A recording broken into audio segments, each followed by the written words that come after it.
मागच्या 16 नोव्हेंबर रोजी डोंगराळा गावात एका चिमुरडीवर लैंगिक अत्याचार करून तिचा निर्गुण असा खून करण्यात आला आणि आज जवळपास त्या घटनेला 14 दिवस पूर्ण होत आहेत आणि या 14 दिवस पूर्ण झाल्यानंतर देखील शासनाकडून अद्याप देखील त्या नराधमाला फाशी देण्यात आली नाहीये आणि याच्याच निषेधार्थ आज डोंगराळा गावात गेल्या कालपासून आमरण असं उपोषण सुरू करण्यात आलेलं आहे। मागण्या त्यांच्या आहेत की सरकारी वकील उज्ज्वल निकम तसेच शशीर हिरे यांना या फास्ट ट्रॅक कोर्टमध्ये त्यांना सरकारी वकील म्हणून त्यांची नेमणूक करण्यात यावी। या संदर्भात कालपासूनच डोंगराळा गावामध्ये मोठ्या प्रमाणावर आंदोलन उभं करण्यात आलेलं आहे। या ठिकाणी काही लोक आहेत त्यांनी आमरण उपोषण चा पवित्रा घेतलेला आहे। जेव्हापर्यंत त्यांच्या मागण्या पूर्ण होत नाही तेव्हापर्यंत ते या उपोषणावरून हटणार नाही आणि जर त्यांच्या मागण्या लवकरात लवकर पूर्ण झाल्या नाही तर यापेक्षाही तीव्र असं आंदोलन करण्यात येईल। साध्वी गायत्री आपण ताईंना विचारू की ताई आपण कालपासून आमरण उपोषण करत आहात, आपल्या काय प्रमुख मागण्या आहेत? सगळ्यात पहिली प्रमुख मागणी म्हणजे की यज्ञ बाळावरती जो अन्याय झाला, जे शोषण तिच्यासोबत झालंय, सगळ्यात पहिली मागणी म्हणजे आरोपीला लवकरात लवकर फाशी झाली पाहिजे। आता आम्ही सरकारचं एक प्रकारे आनंदही झाला की त्यांनी उज्ज्वल निकम साहेबांची नियुक्ती त्याच्यासाठी केली आहे, परंतु त्यांच्या सोबतीला शिशिरे साहेबही असावे अशी ही आमची मागणी आहे। आणि लवकरात लवकर हिवाळी अधिवेशनामध्ये तुम्ही एक कायदा काढून त्याला यज्ञशक्ती असं नाव द्यावं आणि इथून पुढे होणारी जे घटना असतील त्यांना त्वरित 30 दिवसामध्ये फाशीची शिक्षा व्हावी आणि फास्ट ट्रॅक द्वारे तुम्ही त्या लढ्याला पुढे न्यावं। परंतु सगळ्यात मोठा विचार करण्याची गोष्ट ही आहे की फास्ट ट्रॅक कशाला म्हणायचं? साताऱ्यातील झालेली घटना आहे, 3-3.5 महिने होऊन गेले असतील, त्या मुलीलाही न्याय नाहीये।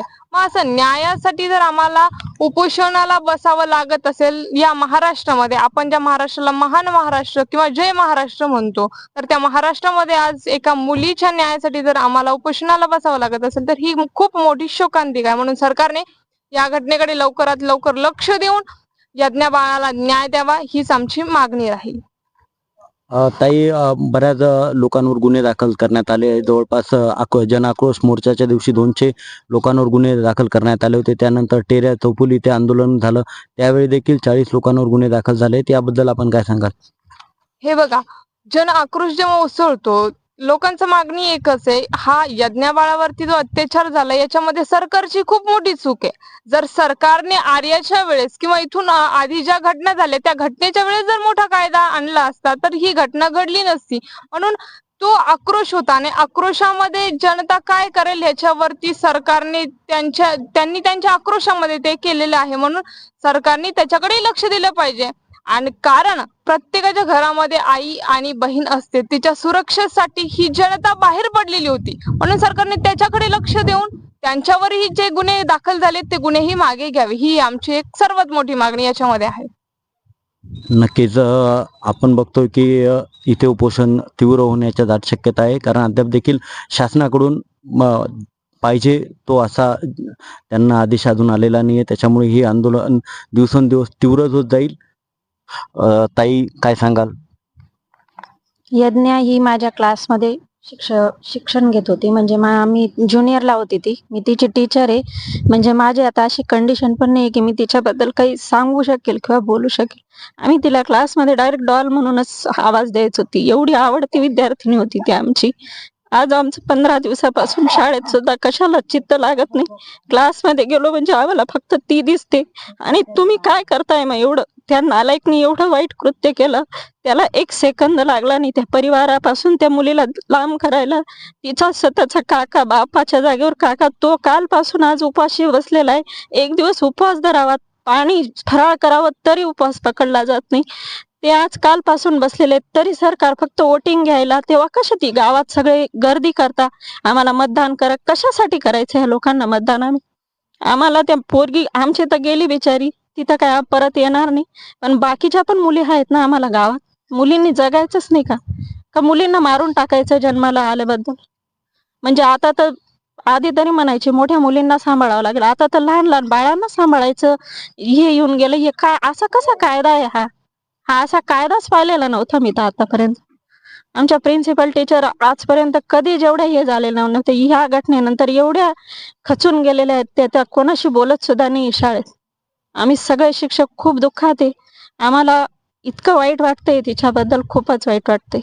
काल सुद्धा आमच्या शाळेचे मुलं येऊन बसले. अरे लहान लहान मुलं येऊन बसून राहिले न्यायासाठी, तर तुम्ही काय करताय? तेव्हा त्यांना घरच्यांना एवढा त्रास दिला, जो आमच्या गावात कोणी आलेला नव्हता. सगळे मंत्री येऊन गेले ना, आता कुठे गेले मग कालपासून? त्यांना काय आता एकाला पण इथे ते त्यांच्या आनंदात तिकडे मस्त खाऊन पिऊन मजा करून राहिले, फिरून राहिले, आणि इथे परिवार दुःखात आहे, त्यांना दिसून नाही राहिलं काही. ह्या होत्या यज्ञ बाळाच्या शिक्षिका. अश्रू अनावर होत आहेत त्यांना. तिच्या ज्या ज्या आठवणी आहेत त्या ताज्या होताना त्यावेळेस डोळ्यामध्ये अश्रू आहेत. परिवाराच्या डोळ्यामध्ये आपल्याला अश्रू बघायला मिळत आहेत. आणि अशा परिस्थितीमध्ये अद्याप देखील शासनाकडून त्यांना कुठल्याही प्रकारची मदत म्हणा किंवा शासनाचा कुठलाही प्रतिनिधी अद्याप देखील या ठिकाणी आलेला नाहीये.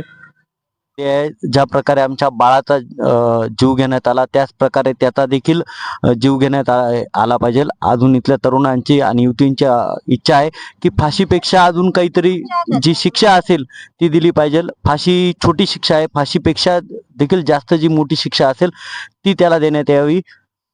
परिवारातील अजून उपोषण करतायत, आपण त्यांना देखील विचारू. काय सांगाल ताई? काय सांगू दादा, कालपासून माझा मुलगा उपोषणाला बसलेला आहे. त्याला पाहून मला कसंच होतं. आता हे सर्वांना कळतंय, इथं बसलेले आहेत ते. मग कोणी यायला पाहिजे, काही करायला पाहिजे, आम्हाला न्याय द्यायला पाहिजे. आम्हाला काही त्यांच्याकडून अपेक्षा दुसऱ्या नाही आहेत. आम्हाला फक्त आमच्या मुलीला न्याय पाहिजे. आमच्या मुलीसाठी आम्ही इथं बसलेलो आहे. आम्हाला काही मोठे मंत्री काय त्यांच्याशी आम्हाला काही घ्यायचं द्यायचं नाहीये, कारण त्यांना आम्ही न्याय मागतोय ना, आणि त्यांच्याकडे सत्ता आहे म्हणूनच त्यांना न्याय मागतोय ना. सांगा तुम्ही.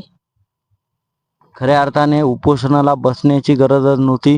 आज परिवारावर एवढ्या मोठ्या प्रमाणावर दुःख झालंय, परंतु आता त्याला लवकरात लवकर शिक्षा झाली पाहिजे, हीच मागणी तुमच्याकडून करण्यात येत आहे.